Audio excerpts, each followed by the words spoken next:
Y finalmente, después de meses de especulaciones, de idas y vueltas, del fracaso en el Senado para intentar la designación de los candidatos a jueces Lijo y García Mansilla por el procedimiento previsto en la Constitución, el presidente decidió nombrarlos en comisión por decreto, decretos que fueron publicados en el día de hoy en el boletín oficial. De modo tal que ahora falta un paso formal, que es muy importante, que juren ambos como miembros de la Corte para que sean incorporados. Y ahí ya entramos en la polémica y en todas las derivaciones que tiene esta designación tan controvertida. En principio, la primera pregunta que se plantea es, ¿la Corte va a querer tomarle juramento a estos dos jueces designados por decreto? Bueno, en su momento la Corte el año pasado había definido cuál podía llegar a ser su esquema de funcionamiento en el caso de que, tal como ocurrió, los pliegos no superaran la instancia del Senado. Hay que marcar que los pliegos no fueron rechazados, pero tampoco fueron aprobados, que es lo que marca la Constitución para designar un juez de la Corte. Entonces ahí ya el primer conflicto, el primer signo de interrogación, la primera pulseada política del gobierno, si se quiere, lograr que los jueces de la Corte convaliden de alguna manera, porque tomarle juramento de alguna manera sería convalidar y aceptar a los nuevos integrantes transitoriamente también, ¿no? Exactamente, estamos hablando de que esta designación dura, por un lado, hasta que se expida el Senado, pero el plazo de la designación es durante funcione la próxima legislatura, es decir, desde el 1 de marzo, o sea, desde que se inicie el periodo ordinario, hasta que finalice, es decir, el último día de noviembre, a menos que se extienda el periodo ordinario de sesiones. Pero ese es el tiempo que durarán en sus cargos, a menos que se expida antes el Senado. En los argumentos del decreto y también en el comunicado que ayer difundió el Gobierno Nacional, hacen mención precisamente a que el Senado no hizo su trabajo. Ahí es discutible, después vamos a ver precisamente por qué hubo un intento de aprobarlos. Hasta el viernes pasado estuvieron negociando y cuando el oficialismo se dio cuenta que no tenía los votos, decidió no convocar a la sesión, es decir que el Senado trabajó. El problema es que no había consenso para su nombramiento. Y por otro lado, los argumentos tienen que ver con los antecedentes que hay, que efectivamente ha habido en la historia argentina nombramientos de jueces de la Corte en comisión. Y los ejemplos que trae el gobierno son uno solo del siglo XXI, el de Macri, cuando nombra a Rosenkrantz y a Rosati, que no nos olvidemos. Que no terminó bien, digamos. No, porque de hecho el decreto de su nombramiento duró poquitos días. 2 días. Se revocó el decreto y después se hizo el trámite parlamentario y fueron nombrados por los 2/3 del Senado. Exactamente. Y después los nombramientos a los que hace alusión el presidente en su decreto, uno es del año 1863, el otro de 1878, el otro de 1889 y el otro de 1910. ¿Y por qué marco los años? Porque de hecho el mundo era otro. Claro. O sea, el nombramiento en comisión, tal como figura en la Constitución, está pensado para cuando ocurre durante el receso parlamentario y se vuelve necesario su nombramiento hasta que se vuelve a convocar al Senado de la Nación. En el siglo XIX no había WhatsApp ni avión para invitar a un senador a que venga. El mundo era otro, pero de todos modos no significa que sea inconstitucional. Lo que significa es que tiene una debilidad política muy fuerte y ahí está la discusión sobre qué va a pasar, ¿no? Bueno, exactamente, porque acá se abren 2 escenarios muy probables. El primero es que durante el transcurso del año los pliegos sean efectivamente rechazados. Algo que puede pasar y todo depende. En medio del año electoral depende, bueno, la habilidad política del gobierno, que hay que decir ha demostrado en el Congreso cierta capacidad de acordar cuando realmente quería, pero en definitiva claramente es un tema que se le complicó demasiado. Uno de los escenarios es que los pliegos efectivamente sean rechazados. El segundo escenario es que los pliegos duerman el sueño de los justos. ¿Qué pasa en ambos casos? ¿Cuál es el desenlace si llegamos a noviembre y los pliegos siguen sin haber sido ni aprobados ni rechazados? Bueno, si llegan a noviembre y no fueron aprobados ni rechazados, se cae en su designación. Y otra vez estamos en la misma instancia. A menos que vuelvan decreto. Claro. Bueno, por eso sería una fragilidad institucional realmente llamativa. Y acá hay un tercer, obviamente, hay un tercer foco, que es la aceptación por parte de los propios jueces designados de aceptar el mecanismo. Por un lado, tenemos la figura del hijo, que es claramente el eje de toda esta controversia, una figura de la que el gobierno nunca se quiso bajar y nunca quiso modificar ni negociar. Bueno, en ese punto el juez hijo está de licencia en su propio juzgado, en su propio silla de juez. ¿Querrá dejar la silla de juez para aceptar una designación frágil que se le puede caer en cualquier momento del año? Bueno, ese es el primer punto de debate. Y el segundo es que es mucho menos cuestionado su figura, más allá de cuestiones ideológicas, como jurista absolutamente respetado, muy diferente a la polémica que despierta el hijo, es el segundo designado, que es García Mansilla. En ese caso, bueno, él dijo que no le gustaba mucho esto del decreto. Y lo dijo hace no tanto tiempo cuando fue a la Comisión de Acuerdos del Senado precisamente a defender su pliego. Y le preguntaron, mira, cuando designaron a Rosenkrantz y a Rosati, usted escribió un artículo contando todos los casos en los que hubo designaciones precisamente en comisión, y lo que usted marcó es que podían ser un error político, no inconstitucional. Le preguntaron, ¿y usted aceptaría? Y esto es lo que dijo hace exactamente 3 meses. Evidentemente hay un gran sector de la población que, con buenas razones, resiste ese tipo de decisiones que son discrecionales del presidente. Con lo cual, independientemente de que en su momento, apenas salió el decreto, publiqué un artículo simplemente para hacer un aporte al debate, visto el impacto que tuvo, yo no hubiera aceptado esa nominación. Y déjeme que le diga por qué. Hay ciertas atribuciones que tienen los poderes constitucionales que al momento de ser ejercidas, a pesar de que son constitucionales, pueden afectar a una institución.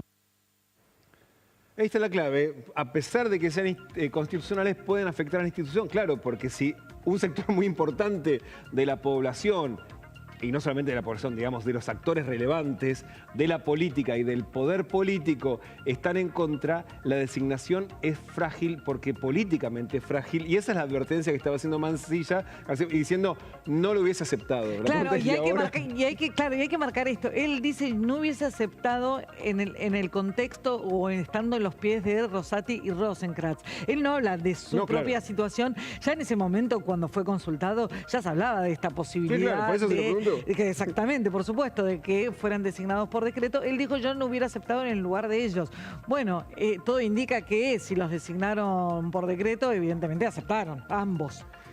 Claro, que los consultaron como mínimo. Como mínimo los consultaron y va a ser muy interesante, y acá se abre otro panorama, que es, bueno, ¿qué va a pasar en el Congreso? Los invitaron a participar de las sesiones ordinarias. Exactamente. ¿Dónde se van a sentar? Al lado de Rosati y Rosenkrantz. ¿Y qué van a hacer Rosati y Rosenkrantz? Sabemos que Lorenzetti, a quien se le atribuye el sponsoreo del hijo, sabemos que, por supuesto, asumimos que va a estar. ¿Qué van a hacer los otros dos jueces de la Corte? Y hablando sobre estas voces disidentes, vamos a mencionar algunas nada más. Ayer se expresó la exdiputada Elisa Carrió, que en su momento había sido muy crítica de la designación que había hecho su socio político Mauricio Macri. Desde el punto de vista institucional y republicano es un verdadero horror. En cuanto al hijo, es un escándalo de corrupción de magnitud nacional e internacional. No se privó de nada Carrió en su tuit, y algo similar también hizo Margarita Stolbizer, la diputada nacional. Decretazo a la impunidad. Poner jueces de la Corte por decreto siempre está mal, pero hacerlo con el hijo demuestra que la degradación de esta gente es total. Hasta su amigo Putin le debe parecer demasiado. La verdad, los libertarios ya no sorprenden a nadie. Caídas todas las caretas, dejaron al descubierto que lo único que les importa es el poder, cada día más y más poder para hacer lo que se les antoja, y eso nunca termina bien. Vamos a frenarlos. Acá hay un punto importante, ¿no?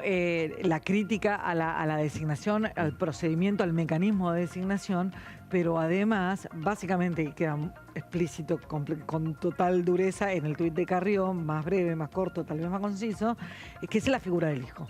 Habría que ver qué hubiera pasado si hubiera sido una figura distinta a la que estaba en discusión. Probablemente hubiera pasado el pliego o probablemente, bueno, hubiera generado menos controversia y menos política la figura del hijo. Además es un problema. ¿Y por qué digo esto? Porque se espera, obviamente, la palabra más esperada en esto es la del propio Mauricio Macri, que utilizó el mismo mecanismo del que después se bajó rápidamente, pero bueno, el decreto existió, el decreto lo firmó y la intención la tuvo.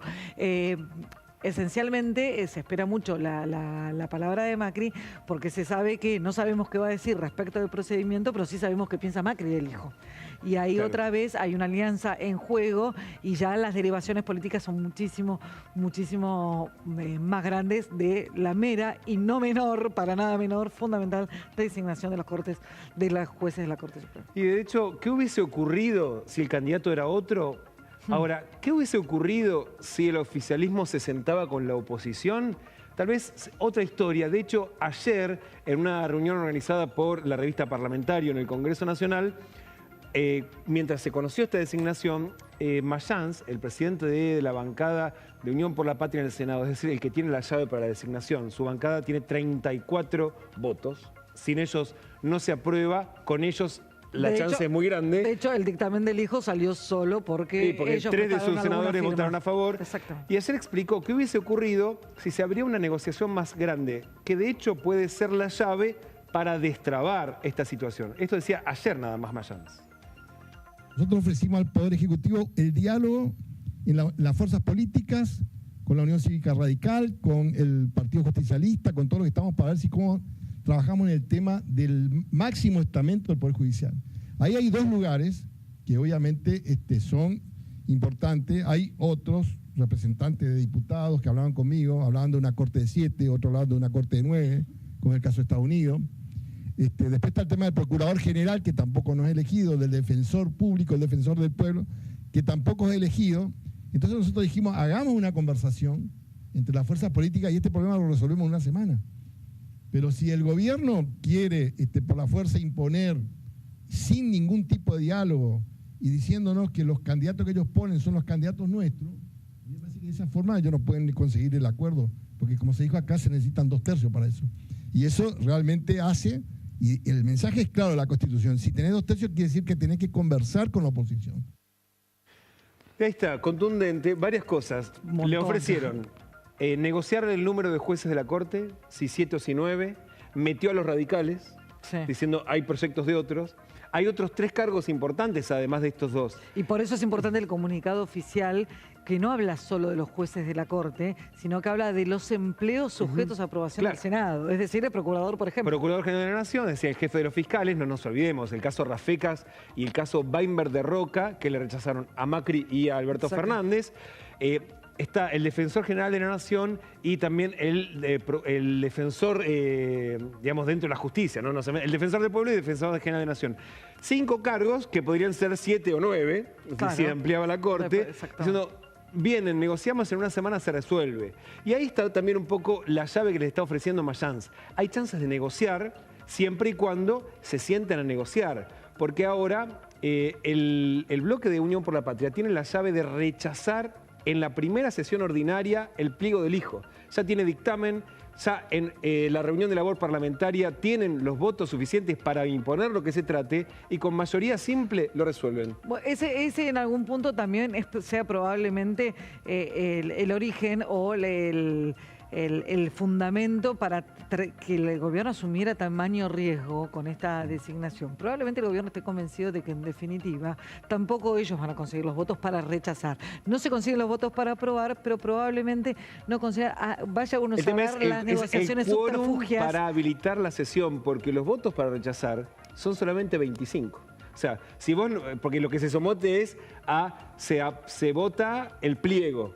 Si no se consiguen los 2 tercios, es rechazado. O sea, hace falta solo 25 senadores que decidan no aprobarlo. El del hijo está listo para entrar al recinto. El tema es el de García Mansilla, no tiene dictamen.